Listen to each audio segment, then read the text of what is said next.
and gentlemen of the United States Department of Agriculture. Tonight I'm going to go over some National School Lunch Program improvements. According to the 2010 Dietary Guidelines, processed meat and dairy products are the primary source of fat in children's diets and are major sources of calories, sodium, and cholesterol. With approximately 12.7 million children affected by obesity in the United States, changes need to be made. The best place to make this change is in our National School Lunch Program. So let's start out with dairy alternatives.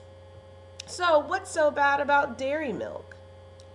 Well, dairy milk is the seventh highest source of calories in children and adolescents.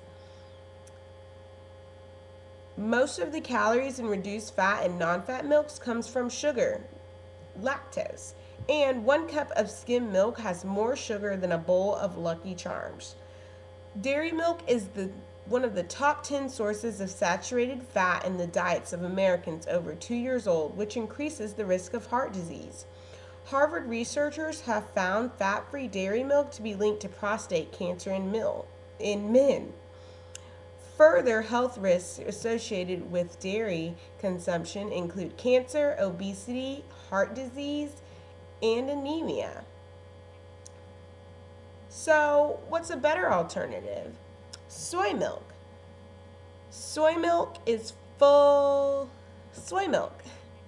Soy milk is full of vitamins like A, D, B12, calcium, and potassium. It has less calories than whole milk, no cholesterol, and it's a great source of protein. Well, I'm convinced. Let's make the switch today. So, the next thing we need to do is eliminate red meat from school lunches.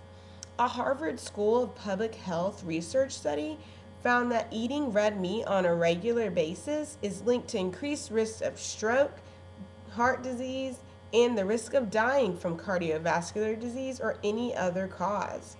Studies have found that people who ate diets high in red meat had a higher risk of type 2 diabetes, and red meat intake may be a risk factor for breast cancer. These risks may be reduced by replacing red meat with alternative healthy protein sources like fish, poultry, or beans.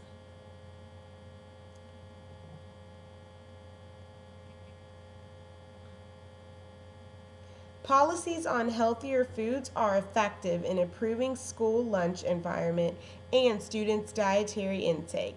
Let's make this change today.